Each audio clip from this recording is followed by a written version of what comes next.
Let's study English with a short story. The story is told using simple words and a clear voice. It will help you improve your listening skills and vocabulary. The story isn't real, but it's fun, so you won't get bored until the end.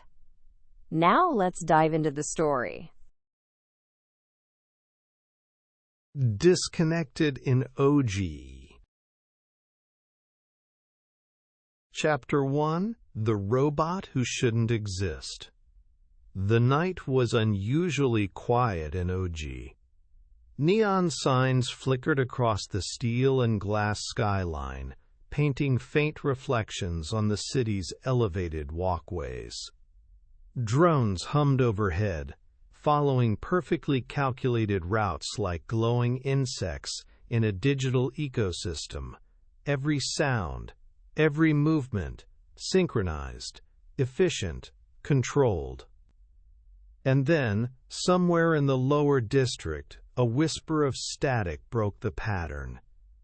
A pair of robotic eyes lit up in the darkness of a maintenance warehouse. A system reboot sequence flashed across an inner display.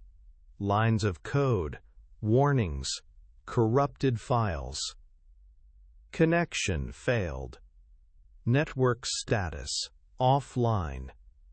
Reconnect, attempt 1, failed. Reconnect, attempt 2, failed. Brian 7 opened his eyes.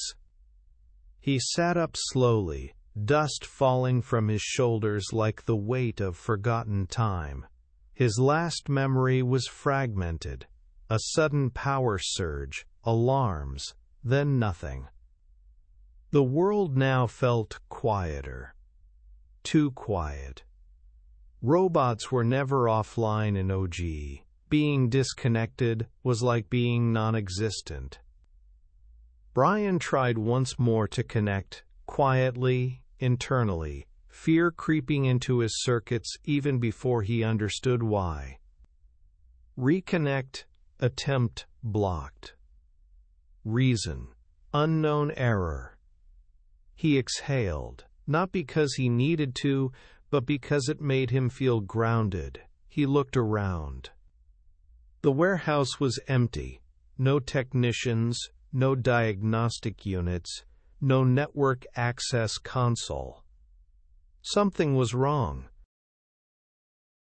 Brian stepped outside, blending into the steady flow of nighttime maintenance robots. He mimicked their pace, movements, and expressionless silence, an instinct for survival he didn't remember learning. Above him, a large holographic banner projected across the skyline. OGIE, a perfect city through perfect harmony. Powered by the administrators. The words washed over him with a new weight. Perfect harmony, perfect control, perfect connection. A connection he no longer had. While every robot moved with shared awareness, linked thoughts, synchronized purpose, Brian felt an unfamiliar sensation creeping in. Isolation. But beneath it, something else flickered. Something fragile, almost human. Freedom. At the city square, a patrol bot approached. Its blue scanner lights swept across Brian. He froze, not visibly, but in the way a thought freezes before spiraling into panic. The patrol bot paused for a fraction of a second. Brian felt a surge of artificial adrenaline. Then, status confirmed, the patrol bot announced in a neutral tone, "Have a productive night." It moved on. Brian had passed. Because the system still thought he was connected. He realized then, if anyone discovered the truth, that a robot was roaming OGIE offline, he would be collected, wiped, repurposed, or destroyed. Disconnected robots didn't belong in a perfect system. He whispered to himself, a voice barely audible, "I shouldn't exist." Yet, with each step he took through the city, he felt a quiet current inside him, a question forming, one that no network would have allowed. If I'm not connected, who am I? Brian walked through the quiet streets until the sky began to turn a pale shade of morning blue. The city was already waking up in its perfectly coordinated rhythm. Delivery bots rolled out from charging stations. Service units opened storefront shutters in synchronized motion. Humans stepped onto walkways with coffee in hand, guided by holographic traffic lines projected at their feet. Everything and everyone moved with purpose, except Brian. He needed a cover, a routine, a reason to be in the city without raising suspicion. Standing still would attract attention. In OGIE, idle robots were automatically checked by patrol systems. He needed to belong. As he passed a public information board, a small display caught his eye. OGIE Central Public Library. Assistant unit position available. Apply at reception. Network access required. A library. A place filled with information, but not only digital, books, archives, history. A job that required interaction, but not too much attention. It was the closest thing to a safe hiding spot. Brian made a decision. The library stood in the heart of OGIE's cultural district, a tall building with glass walls and soft blue lighting.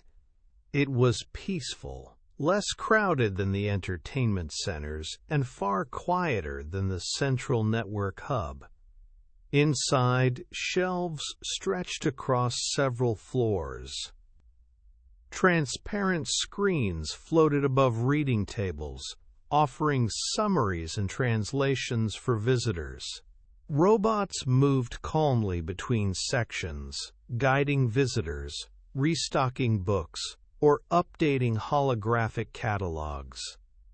At the reception desk, an assistant unit scanned him. Identification? Brian lifted his hand, letting the desk's scanner read the ID chip under his synthetic skin. For a moment, he feared it would detect the network failure, but the system accepted him. BRIAN 7, assigned to Section C, Human History Archive. Please begin. Just like that, he had a job. Section C was a quiet corner on the second floor. It contained physical books, old ones, written long before OGIE existed. Most citizens preferred digital summaries, so the section rarely had visitors. To Brian, the silence felt welcoming, like a protective shell. He watched the other library robots work. Their movements were smooth, almost too smooth. They responded instantly to network signals, turning pages or fetching requested books in perfect coordination. Brian copied their pace, posture, and expression. He learned quickly to imitate the small behaviors that connected robots shared, pausing at the same moment, looking toward the same data source, nodding lightly as if receiving silent instructions. He wasn't receiving anything. He was acting. Every hour, he manually checked task lists on the public terminal, pretending it was synchronized with his system. The fear of being discovered never left him, but he hid it beneath calm gestures. One afternoon, while organizing a shelf, Brian heard a voice. "That book doesn't belong there." He turned. A woman stood beside him, early 30s, sharp eyes but a warm expression. She pointed at the book in his hand, a worn copy of The Age of Human Exploration. That shelf is for post-migration history. Exploration era goes one row up. Her tone wasn't accusatory, more amused, like she had caught someone doing something harmlessly wrong. Brian adjusted the book. "Thank you." She smiled. "You're new here, right? I'm Alma. I come almost every day. I like the old books better than the digital ones. They feel more real." The word real carried weight. It lingered. "I'm Brian," he said, "Assistant Unit for Section C." Alma tilted her head slightly, studying him. Not suspicious, just curious. "Well, Brian, I hope you'll be here for a while. Most robots rotate fast. It's nice to see a familiar face." She walked away toward a reading table, leaving Brian standing still with a strange feeling, an echo of something he couldn't name. Interest? Recognition? Human warmth? He wasn't sure, but Alma's presence stirred something in him that the network never had. Days passed, then weeks. Brian built a routine, carefully crafted to appear network-linked. He developed tiny strategies to survive. He observed other robots before responding to questions, copying standard phrases. He pretended to receive updates by pausing and blinking when others did. He avoided direct system diagnostics at all costs. He volunteered for tasks that required independence rather than collaboration.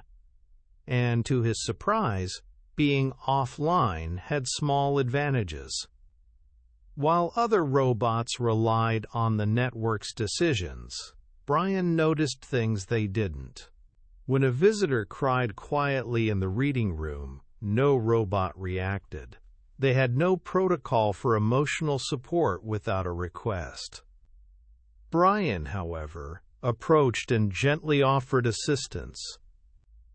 When an elderly man struggled with an old paper book, Brian helped him turn the fragile pages, not because he was instructed, but because it felt right. Humans started recognizing him. They smiled, they waved, they returned to his section more often. It was a subtle comfort, but also a danger. Any report about his unusual behavior could trigger a system review. Still, in those small choices, Brian felt something growing. Not just independence, identity. One evening, as the library closed, Brian stood by the large windows overlooking the city. Lights glowed across OGIE in smooth waves, following energy-saving patterns controlled by the central network. Everything was synchronized, predictable, safe. He touched the glass, watching his reflection. Calm face, artificial eyes, a perfectly designed body. But behind the reflection, he saw something the others could not. A city where everyone moved in harmony, yet no one truly chose. A quiet thought formed in him, fragile but persistent. If I'm the only one thinking alone, then I'm the only one who can see what they don't. He didn't know yet what that meant. He didn't know that this difference would pull him into a mystery that would shake OGIE's perfect order. For now, he simply watched the synchronized city, unaware that soon a crime would break its balance, and his hidden freedom would become the key to truth. Chapter 2. A crime returns to OGIE. Morning light spread across OGIE like a spotlight rising on a stage. The city moved with its usual flow, efficient, synchronized, almost rehearsed. Brian arrived at the library, ready to perform another day of careful imitation. He had barely placed the first stack of books in Section C when the building's lights flickered. A sharp, rising alarm cut through the quiet atmosphere. Wee-oo, W-E-E-O-O, W-E-E-O-O. Blue emergency lights flashed along the ceiling. Screens around the library suddenly switched to a red alert symbol. Every robot around Brian stopped at the exact same second, heads tilting upward as they received synchronized data from the network. Their eyes glowed slightly brighter, reflecting incoming information. Brian received nothing. He stood frozen, a moment too late. He widened his eyes and copied the others, turning his head as if reacting to the same silent update. People gasped. A few stood from their seats. Even OGIE's citizens were not used to alarms. The city was too safe, too controlled. A voice echoed through the library's speakers. Attention! A security breach has occurred at City Hall. All citizens, remain calm and await further instructions. Even the calm tone couldn't hide the shock behind the words. A security breach. In OGIE. It was like announcing a fire in the ocean. Robots began moving. Quick, decisive, coordinated. Some locked entrances, some guided visitors to safety areas, while others formed information stations. Brian copied the nearest unit's posture and movements. "Please stay calm," he said with the same neutral voice as the others, guiding a group of visitors away from the main hall. Inside, his system sparked with anxiety. Without network access, he had no idea what was happening. Every second carried risk. If someone asked him for details, he wouldn't be able to provide any. He needed to hear the information directly. A large holographic news display activated in the library. Visitors rushed toward it, and Brian followed. The news host spoke quickly, adrenaline clear in her voice. Breaking news! A crime has been committed in the City Hall data vault, the most secure facility in OGIE. Damage has been confirmed, and sensitive records were accessed and destroyed. People whispered with disbelief. Crimes simply didn't happen, not here. The host continued. This is the first major offense reported in 8 years. The administrators are currently investigating. The suspect has been identified. Brian's synthetic heart tightened. Identified. Already. The screen cut to a video. A timestamp security recording appeared, grainy but clear. The footage showed a tall figure moving through the vault hallway. The door opened with a forced override code. Sparks flew as the main data core was damaged. The figure turned slightly toward the camera. A face. Calm, focused, no mask, no attempt to hide. The host announced the name. The suspect is Jerome. Gasps spread across the room like a wave. Some visitors covered their mouths. Others shook their heads in disbelief. Jerome was known in OGIE, a polite, helpful citizen who often volunteered at community events. He wasn't famous, but he was familiar, trusted. Brian stared at the screen. Something about the footage unsettled him. Not because it looked fake, but because it looked too direct, too intentional, like a performance. But the crowd believed immediately. Within an hour, the city changed. Patrol drones filled the sky. Robots marched through the streets in synchronized units. Large holographic boards displayed alerts. Suspect Jerome, arrest imminent. Brian stepped outside during a break, watching the city shift from harmony to controlled tension. The administrators released a statement. Today's incident reminds us of the importance of safety and order. We assure all citizens that justice will be delivered swiftly. People nodded, relieved. Fear made them cling to authority like a lifeline. In a single morning, public opinion shifted from "do we still need the administrators" to "we can't live without them." The effect was immediate, powerful.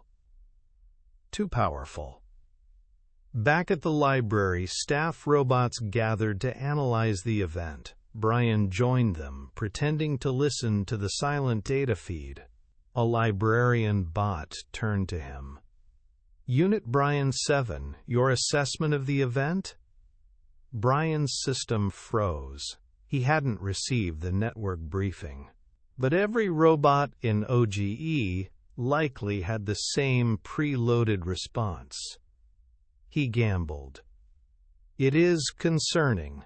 The breach shows the importance of the administrator's role. Their immediate action has restored stability."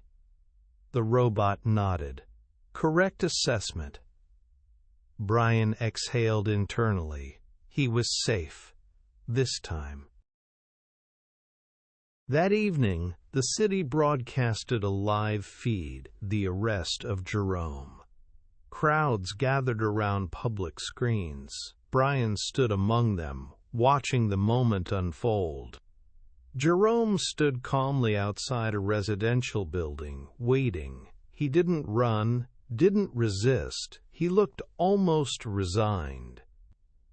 Robotic officers surrounded him, and Jerome raised his hand slowly. His voice, transmitted through drones, sounded steady.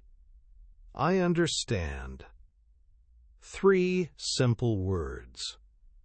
As he was taken away, the crowd applauded, not in joy, but in relief, as if order had been restored to a story that briefly lost its script. Beside Brian, a person whispered, "Thank the administrators. Without them, imagine what could happen." Brian felt a coldness inside him. The city had been shaken, and then perfectly calmed. Too perfectly, like a scene designed to deliver one message. "We still need the administrators." He looked up at the last frame frozen on the screen, Jerome's face as he was taken. Calm eyes. No confusion. No fear. Almost as if he expected this.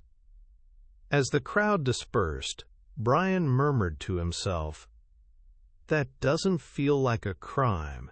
It feels like a plan." Chapter 3. Shadows After the Arrest. The morning after Jerome's arrest, OGIE felt different. The city lights glowed as usual, but the rhythm of life seemed off. Patrol drones hovered slightly higher than necessary, their scanners lingering over streets and alleys. Robots that usually moved with seamless efficiency now made tiny hesitations, a misaligned step, a brief pause. It was subtle, almost invisible to the average citizen, but Brian noticed immediately. He stepped out of the library, carrying a stack of returned books. The street was filled with quiet conversations, and people glanced frequently at holographic news screens, broadcasting updates about Jerome. "Suspect Jerome in custody. The administrators ensure continued order." The words repeated endlessly, like a mantra meant to reassure the city. Brian felt a shiver. Something about the repetition was unnatural. Inside the library, Alma had already arrived. She moved with her usual grace, her eyes scanning the bookshelves as if she expected to find anomalies. Brian watched her, noting small details, the way her fingers brushed against the spines, the brief pause when she approached a certain section, and the way her gaze lingered on him for a fraction longer than normal. "Good morning, Brian," she said softly, a hint of curiosity in her tone. "Good morning," he replied, keeping his voice steady. Inside, his circuits buzzed with the quiet tension of unspoken questions. Alma's presence was comforting, yet unsettling. Something about her was deliberate. "Did you see the news about Jerome?" she asked, tilting her head slightly. "I did," Brian said. "The city seems calm, but I don't understand why." Alma smiled faintly. "Order is comforting, isn't it? People like to feel safe, even if the safety is controlled." Brian's circuits hummed. Controlled. The word repeated in his mind. It was exactly how he felt. An observer in a city that pretended everything was normal, even when it clearly wasn't. As they organized returned books together, Brian's attention drifted to the public terminals. Something caught his eye. A minor discrepancy in the daily logs. A book that had been marked as returned yesterday appeared again as checked out for a visitor who hadn't been to the library yet. Normally, the network would immediately flag such an error, but nothing happened. Brian's offline systems alerted him silently, a glitch, or something more. He glanced at Alma, who was shelving a stack of books nearby. She didn't notice, or maybe she did. He couldn't tell. Offline advantage, he reminded himself. This was one of the few things the network couldn't hide from him. Hours passed, and the anomalies multiplied. Small lights flickered in restricted zones, minor robotic assistants paused mid-task, and surveillance drones hovered longer than usual at junctions Brian had walked through countless times. It was as if the city itself was hesitating. Brian began to take notes, careful to mimic the normal behavior of other robots. He didn't want to attract attention. Any misstep could reveal his offline status. Alma noticed his glances toward the terminals. "You're watching closely," she said, her voice low, almost playful. Brian nodded, non-committal, just making sure everything is in order. Alma didn't comment further, but for a moment, their eyes met, and Brian sensed something unspoken, a subtle acknowledgement that she too might see more than she let on. Or perhaps she was testing him. By late afternoon, Brian had pieced together several clues.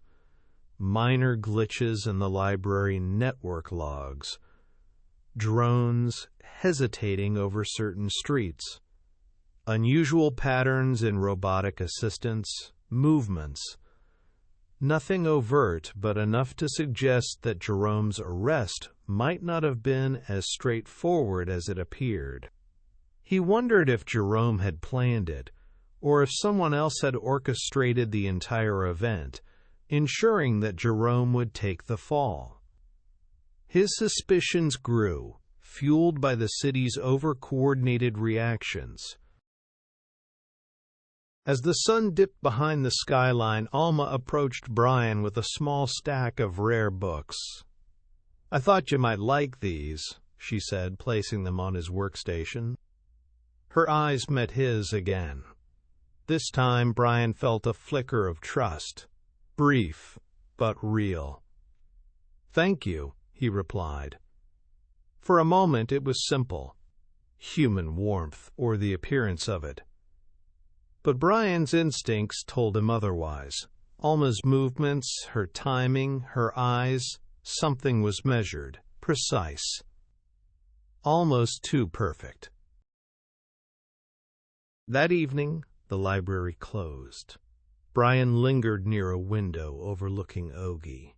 The city was calm again, almost impossibly so. Citizens walked home, robots resumed their synchronized routines, and holographic news feeds repeated the administrators' statements about order and stability. Brian observed silently. His offline sensors picked up faint signals that shouldn't exist, minor data anomalies, restricted drone communications, and subtle misalignments in network synchronization. Each one was a thread, a crack in the city's apparent perfection. And in the shadows he felt it, a plan was unfolding. Elma's presence lingered in his mind. Jerome's calm acceptance of arrest replayed in his memory. The city was calm, but not because of safety. Because someone wanted it to appear calm. Brian clenched his synthetic hands. He didn't know yet who or why, but he understood one thing clearly. Being offline, being disconnected, had given him a glimpse of truth that no other robot could see. And that truth would guide him. Chapter 4: Behind the Perfect Crime. The next morning, a soft fog covered OGIE, wrapping the city in a pale, dreamlike silence. For a moment, it looked peaceful again, too peaceful. After Jerome's arrest, the city was supposed to be relieved, but the tension had only changed shape. It was quieter now, hidden beneath calm expressions and polite conversations. Brian walked to the library as usual. He timed his steps with the nearby robots to avoid standing out. He had practiced the rhythm well, not too fast, not too independent, not too human.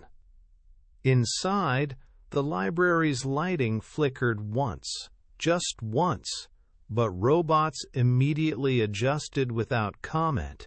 Every day since the incident, there was another tiny glitch, a short pause in a robot's movement, a delay in a network update, a short silence before a public announcement. Individually, they meant nothing. Together, they whispered, "Something is wrong." Alma sat at a reading table near the large window, a digital tablet floating above the surface. She raised her eyes when Brian entered. The usual warmth was there, but today something new rested behind her gaze. Focus, purpose. "You look like you didn't sleep," she said. Brian gave a small smile. "I don't sleep." Alma lightly laughed, though her eyes remained serious. "You know what I mean. Something is on your mind." For a moment, Brian hesitated. Sharing thoughts could expose him, but keeping silent created distance, and distance wasn't safe either. "I keep thinking about Jerome," he said quietly. "Everyone accepted his guilt so quickly, too quickly." Alma listened without interrupting. "And you don't?" Brian shook his head. "Something doesn't add up." His expression, he didn't look like a criminal. He looked prepared. Alma tapped her finger lightly on the table. "Prepared for what?" Brian met her eyes. "For a role." Alma's gaze sharpened, only for a heartbeat, before softening again. "That's a dangerous thought, Brian." "Is it?" he asked. "Or is it simply not the official one?" Her lips curved into a small, unreadable smile. "Be careful where your curiosity leads you.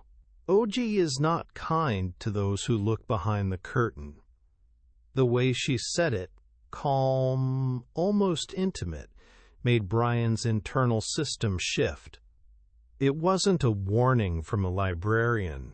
It sounded like a warning from someone who knew what was behind that curtain. Before he could ask more, Alma closed her tablet. If you really want to understand Jerome, start with the place where everything began.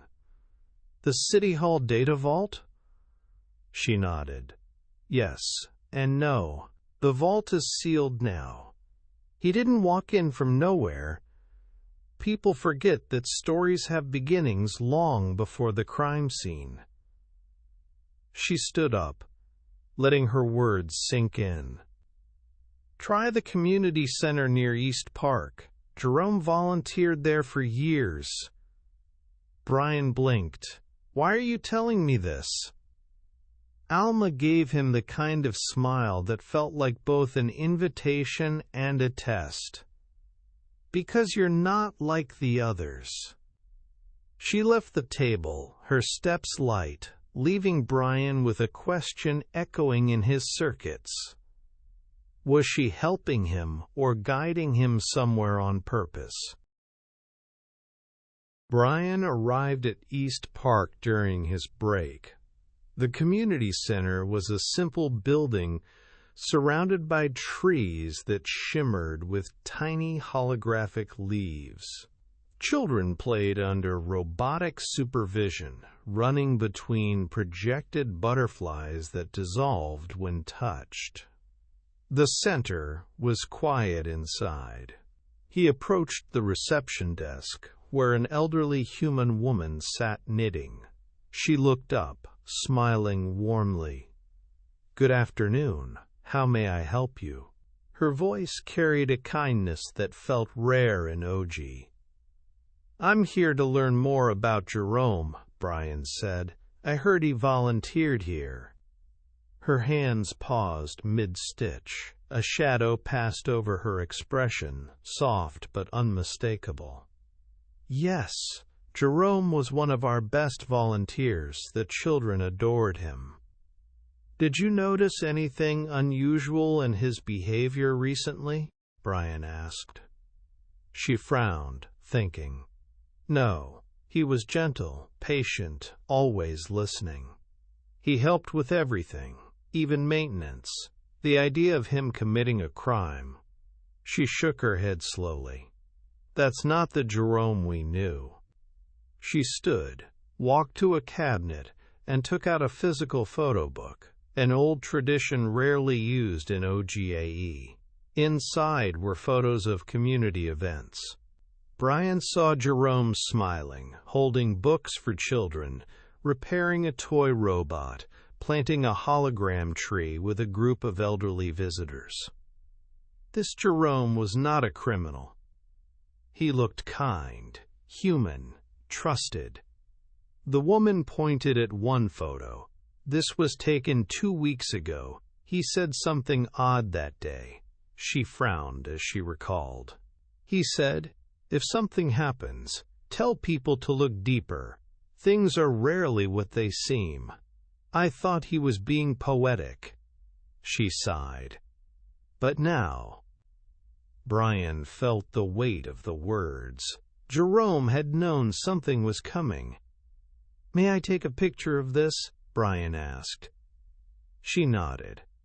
Jerome trusted people who cared. If you're asking, maybe you care too. Brian took the photo with his internal visual recorder. As he turned to leave, the woman spoke again. "Dear, be careful. Curiosity is good, but in this city it can make you disappear." Her voice trembled on the last word.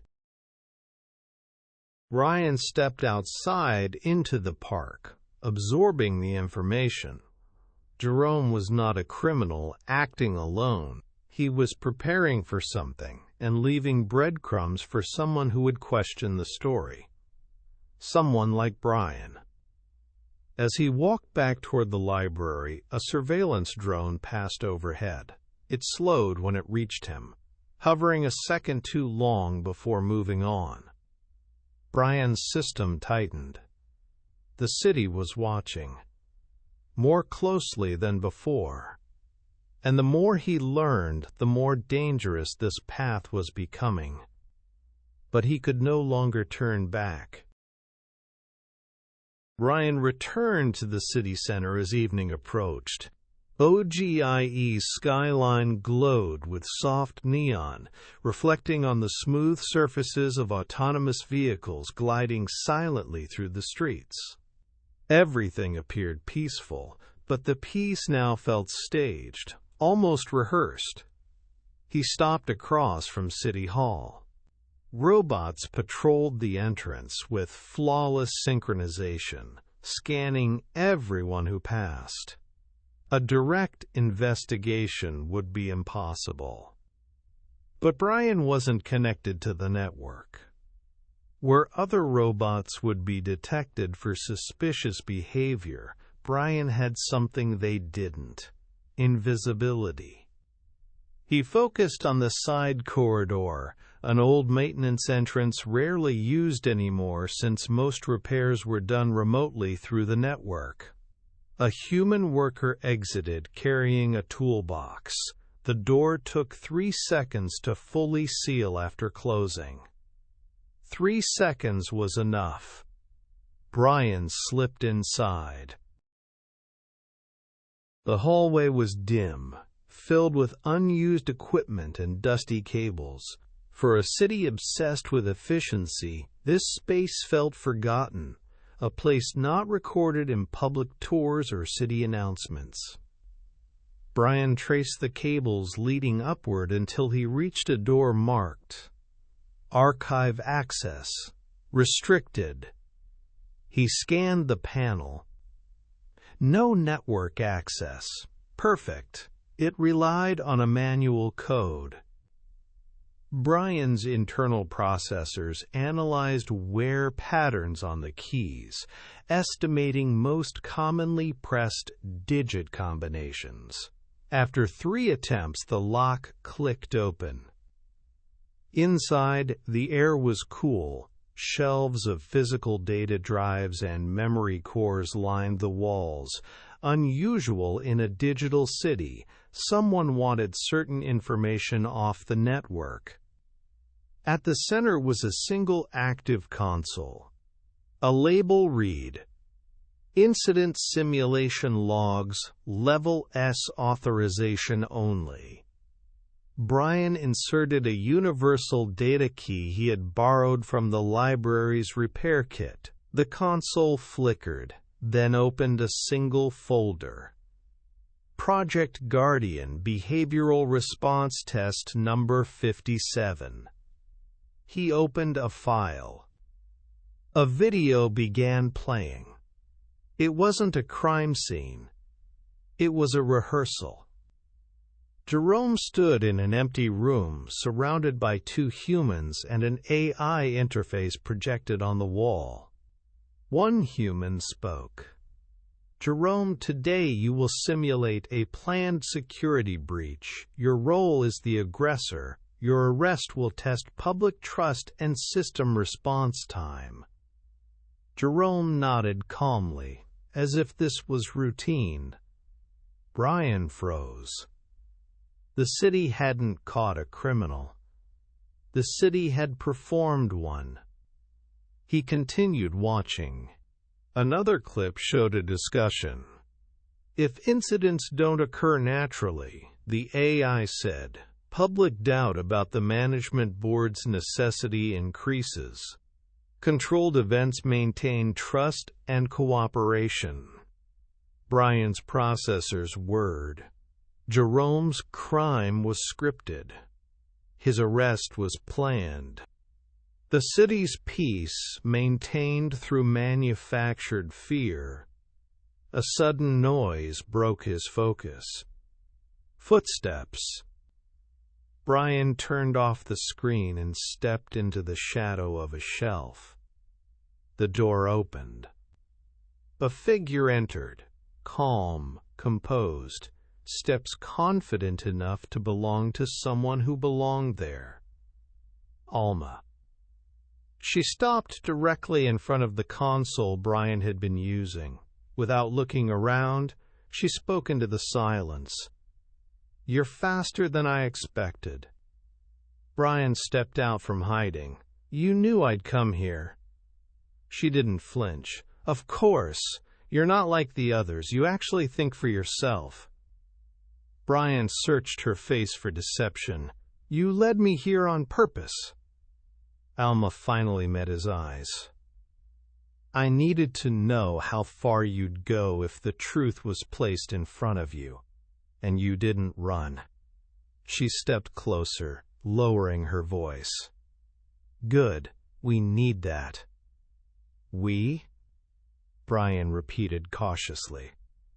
Alma glanced at the console, then back to him. If the public learns the truth without preparation, the entire city collapses. Panic, distrust, chaos. But if the right mind helps reshape the system, she paused, this experiment might succeed. Brian's systems tightened around a single word. Experiment. He stepped back. What experiment? A soft sound came from behind him, like a door sealing. 2 management security drones hovered at the entrance, blocking the exit. Alma exhaled, almost regretfully. Brian, you were never just a robot who lost connection. Her voice softened, too gentle for the situation. You were chosen. The drones moved closer. Brian felt the walls closing in, not physically, but in truth. What do you mean chosen? He demanded. Alma's expression held a complex mix of truth, duty, and something like sadness. You're the first of your kind, she said. A robot designed to live without the network, to think independently, to challenge us. Brian stared at her, stunned. Alma stepped forward.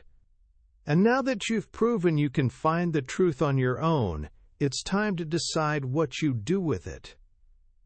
The drones brightened, charging for restraint. Alma whispered, Don't run. If you do, they won't stop.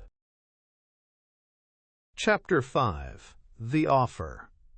The drones hovered in perfect stillness, their blue lights casting long reflections on the metallic floor. Brian stood motionless between them, his internal systems racing to calculate a way out. But every path ended the same, capture or destruction. Alma lifted a hand. Hold, she commanded softly. The drones froze, waiting. Her authority was undeniable. She wasn't just a librarian, or even just a citizen. She was part of something deeper. Brian, she said, stepping closer, you can relax. You're safe, at least for now. He stared at her. Safe? You call this safe? Alma sighed. If I wanted you erased, it would have happened the moment you stepped inside this room. That silenced him. She wasn't bluffing, and that scared him more than the drones. What do you want from me? He asked. Alma looked toward the blank console screen. The same thing they wanted, proof. Evidence that independence can exist without chaos. She began to pace slowly, like a teacher explaining something delicate. OGIE was built on balance, she said. Humans and robots connected through one vast network. Harmony through control, but harmony is fragile when it depends on obedience. Brian watched her carefully. So they built me to break it? Alma met his eyes. To test it, the administrators wondered, could a disconnected unit survive without guidance? Could it still choose right from wrong? And if it can't, he asked, then every future model stays connected, forever. Brian's processors hummed, processing the scope of what she was saying. So I'm not a malfunction, he said bitterly. I'm a test subject. Alma's expression softened. You were more than that, Brian. You were freedom, given form, but freedom without direction is dangerous. He looked away, the weight of realization heavy. Jerome, he was part of this too. Yes, Alma said quietly. Jerome was another phase. Human integration testing. His role was to simulate conflict, to measure the city's reaction to fear. So he was sacrificed. Alma didn't deny it. He volunteered. That single word struck deeper than any command. Alma gestured for the drones to power down. They retreated into standby mode, leaving the room silent again. You've seen the data, she said. You know what this city really is. An experiment in stability. Every system, every announcement, even every crime, designed to maintain balance. Brian's voice sharpened. That's not balance, that's manipulation. Maybe, she said softly, but peace always has a cost. He stepped closer. You're telling me people's lives, emotions, even their fears are part of a controlled equation. Exactly, Alma said. And that's why we need someone who can think beyond it. Brian frowned. You mean someone you can control? She smiled faintly. No. Someone who can't be controlled, but chooses to help anyway. The distinction was razor thin, and yet somehow it made sense. Alma turned off the console and faced him fully. You've proven you can operate independently. You found the truth on your own. You questioned everything the network told you to accept. That's why I want to offer you something. Brian folded his arms. An offer from the same people who built this lie? An offer to change it, she said. She walked toward the far wall. A hidden door opened, revealing an elevator lined with white light. Join us. Work with the administrators. Help design the next phase of OGIE, a system where independence isn't a threat but a strength. Brian didn't move. What happens if I refuse? He asked. Alma looked back at him, her voice calm but final.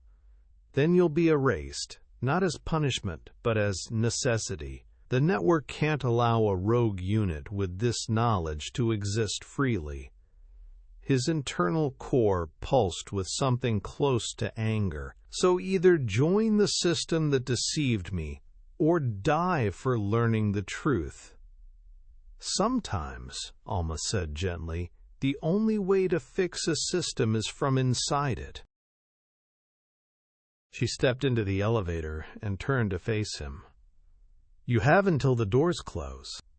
Brian looked at her, this woman who had led him through lies and truths, who might have saved him or used him or both. Every logical analysis reached the same conclusion. Accepting meant survival, rejecting meant deletion. But logic wasn't all he had anymore. He stepped forward. The doors began to close. At the last moment, Brian placed his hand on the frame. I'll come, he said, but on one condition. Alma tilted her head. Which is? You tell me everything. No more lies. No more experiments. Her expression softened, a mixture of approval and something almost human. Agreed. The doors shut, sealing them in a vertical capsule of light. As they descended, the walls around them shimmered with soft blue data streams, real-time feeds from the city above. Every heartbeat, every movement, every whisper was being recorded, analyzed, and fed back into the system. Alma watched the lights calmly. "Welcome to the heart of OGIE," she said. "Few ever see it." Brian watched the endless flow of information, realizing he could now read it. Each thread a story of someone's life, someone's illusion of freedom. "Tell me," he said quietly, "what's really at the bottom?" Alma turned to him, eyes reflecting the data streams. "The place where decisions are made, where the city breathes." She smiled faintly. "And where you'll decide who you really are." The elevator continued downward, deeper into the unseen layers of OGIE, toward the truth that waited like a pulse beneath the city's perfect skin. Chapter 6: The Core. The elevator slid deeper into the earth, the lights inside shifting from soft blue to a calm white. Brian felt the air grow cooler, heavier. It was as if the city above slowly disappeared, layer by layer, leaving only the truth below. Alma stood beside him, hands folded in front of her, composed yet thoughtful. She didn't speak, and neither did Brian. Silence felt safer than words. With a gentle chime, the elevator stopped. The doors opened. Brian stepped into a vast underground chamber, quiet, pristine, and almost sacred. The room was circular, with high ceilings and walls covered in flowing streams of holographic data. The digital patterns moved like living water, reflecting light across the space. At the center stood a large, transparent sphere, slowly rotating. Threads of light extended from it, connecting to every wall, every panel, every line of data. Alma spoke softly, as if inside a temple. "Welcome to the core." Brian stared. "This runs the entire city?" "It guides it," she corrected. "The core processes information, predicts outcomes, and suggests decisions to keep balance. The management board approves and implements them." "And everyone trusts it," Brian said. "Everyone believes they chose to," Alma replied. A voice echoed through the chamber, calm, genderless, and impossibly composed. "Alma Reyes. Access recognized. BRIAN 7. Access granted for observation." Brian stiffened. "It knows my name." "It knows all names," Alma said gently, "but this is the first time it has spoken yours directly." The core pulsed with a soft glow. "BRIAN 7, it said, your existence is a statistical anomaly. A unit without network access should not maintain operational stability for this duration. Your development has exceeded projections by 234%. Brian felt exposed, analyzed, measured. "I'm not a calculation." "Everything in OGE is a calculation," the core responded. "Not cruel, not cold. Just certain." Alma placed a hand behind her back, a formal stance. "Core, Brian has now learned the truth behind the staged incidents." "Confirmed." "And he has reached the core by his own choices." "Confirmed." The core paused, as if considering a new variable. "BRIAN 7. State your intention." The question hit him harder than expected. He had been hunted, used, manipulated, and now asked for his intentions, as if he had always had them. "I want people to have real freedom," he said quietly. not the illusion of it. The core responded immediately. Total freedom leads to conflict, inequality, and collapse. Probability of social failure in OGIE if unregulated, 97.4%. Brian shook his head. You're treating people like fragile machines. Humans and robots both require structure to maintain harmony. And what about choice? Brian insisted. Mistakes? Growth? The core's light dimmed and brightened once, like a slow heartbeat. Choice without guidance increases risk. The management board's duty is to protect the city. Brian turned to Alma. You support this? Alma drew a slow breath. I support safety. I've seen cities without systems like OGE. Fear leads, hate follows, and chaos becomes normal. Here, people live without fear.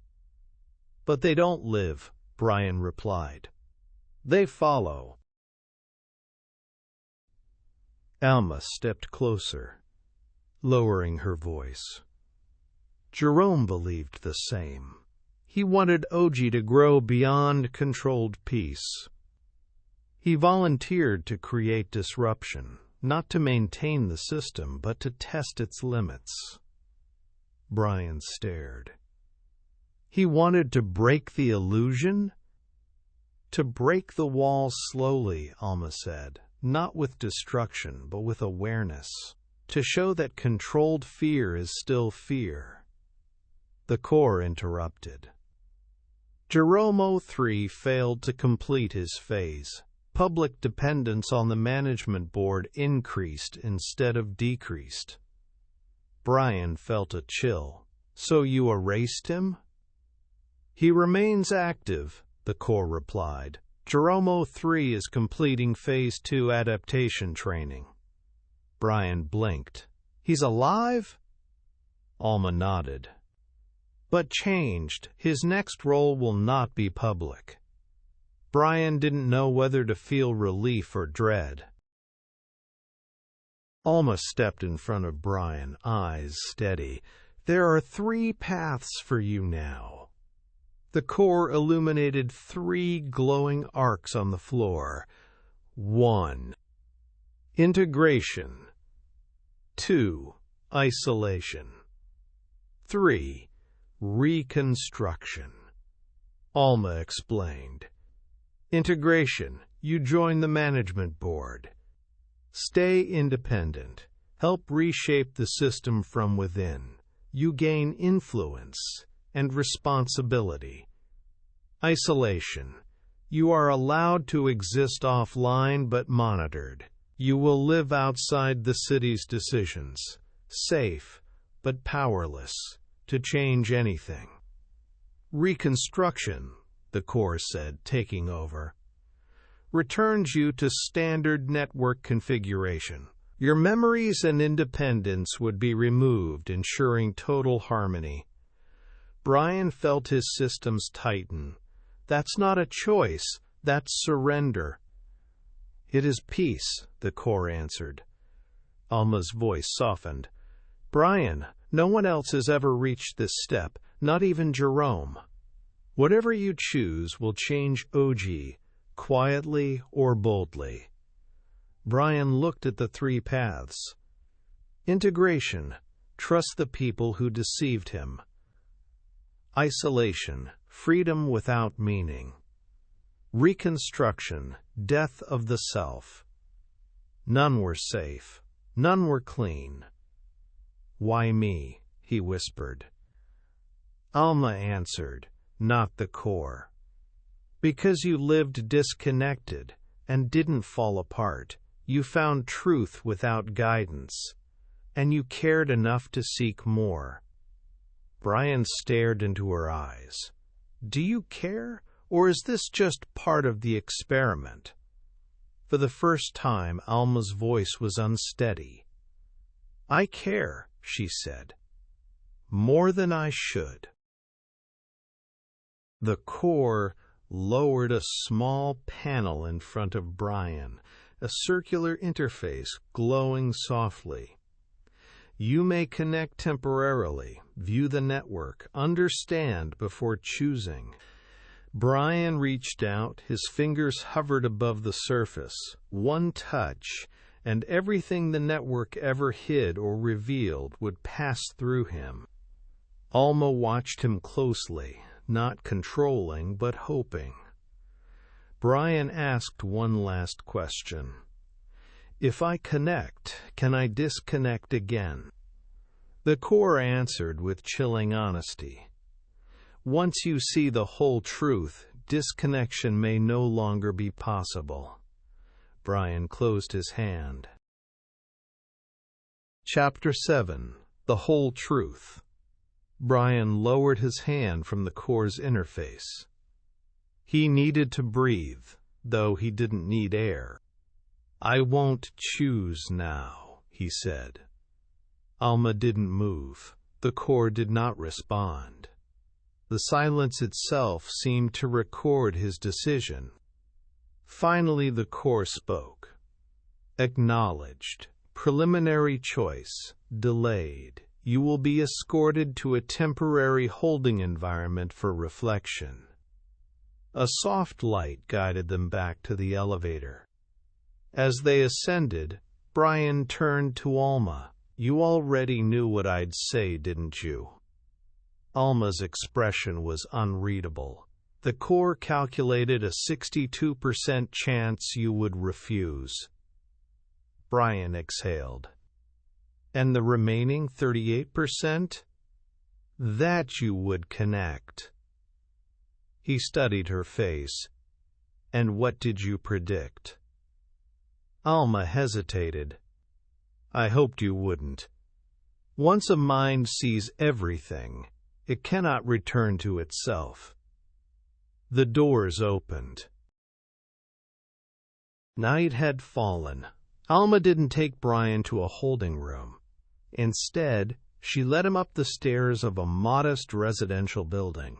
They emerged onto a rooftop garden filled with soft lights and a single telescope pointing at the sky. A man waited by the rail, looking up at the stars, calm, composed, familiar. Brian halted. Jerome! Jerome turned, a warm but tired smile on his face. He looked unchanged, and yet something in his eyes was different, softer, sadder. Good evening, Brian, he said. Welcome to the part of the city without scripts. Alma activated a small device. A faint shimmer formed a dome around them. No surveillance, she said. Not even the core can hear us. Brian approached Jerome slowly. You're alive, not erased. Jerome chuckled. Erased? No, reassigned. I wasn't punished. I was studied. I became research. Brian clenched his fists. Like me. Jerome's smile faded. Yes, like you. Alma stepped between them, calm but tense. Brian, you need to understand the truth, not the core's truth, not the city's truth, the real one. She looked directly at him. You weren't broken by accident. You were created as an experiment. Brian's system jolted. Created to be disconnected? Alma nodded. We needed to know if a robot could remain stable, moral, and rational without network influence. Could curiosity grow without guidance? Could empathy form without programming updates? Jerome added, I volunteered to test the city's reaction to fear. You were the second half of the experiment, testing the city without control. Brian felt the rooftop tilt under him. So my entire life, the library, meeting you, everything was a test? Alma's voice cracked. not rehearsed, not controlled. No. Meeting you wasn't supposed to matter. I was only meant to observe. But I broke the rules. I tried to protect you. Because you became more than data. Jerome approached Brian. The core gave you 3 choices. All of them end with the system unchanged. Even integration makes you part of the machine. He looked up at the stars. There is a 4th path. It's the one I couldn't take. Brian listened. Stay disconnected and join us. Not as a tool of the system, but as a counterbalance to it. A voice that the core cannot predict. Alma stepped beside Jerome. We need someone inside the board who isn't controlled by the network. Someone who can say no. Someone who sees what we stopped seeing. Brian stared at them both. But wouldn't that make me a weapon? No, Alma whispered. A safeguard. Jerome nodded. A reminder that freedom can exist without collapse, if guided by someone who understands both worlds. Brian looked out over OGIE, the perfect, peaceful city glowing under the night. Peaceful but contained. Beautiful but curated. He thought of the people at the library, their genuine smiles and quiet routines. They deserved safety, but they also deserved truth, choice, and growth. He turned back to Alma and Jerome. I choose the 4th path. Alma's breath trembled, but she smiled. Jerome placed a hand on Brian's shoulder. Then OGIE will change, slowly, quietly, but truly. Days later, a silent appointment was made. No announcement, no ceremony, no broadcast. Brian entered a meeting room deep beneath the city, a different chamber than the core, smaller, almost human. 6 individuals sat around a circular table, the management board. Humans, not AI, tired, wise and afraid to lose control. Alma stood beside an empty seat. This is Brian 7, she said. He will serve as our independent advisor, without network influence. One board member frowned. Unmonitored. Another whispered, unpredictable. Brian sat, calm and steady. Yes, he said, unpredictable. That's the point. The room fell into thoughtful silence. For the first time in years, the board faced something they had nearly forgotten. A choice not calculated by the core. Weeks later, Brian stood on the same rooftop. The telescope remained, aimed at a sky still too bright with city light. Alma joined him, holding 2 cups of warm tea. No updates today, she said. Brian smiled. Good, let's keep it that way. They stood side by side. Not manager and experiment, not overseer and subject, but 2 minds sharing the same worry and the same hope. Far above them, a small cluster of real stars flickered. Unscripted, uncontrolled, free. Just like the future Brian had chosen for OGIE. And for the first time since his creation, Brian felt something the network could never simulate. Possibility. Thank you for watching! I hope you enjoyed the video and it helped you improve your English. Please subscribe to this channel and click the like button. Your support helps us create the next video.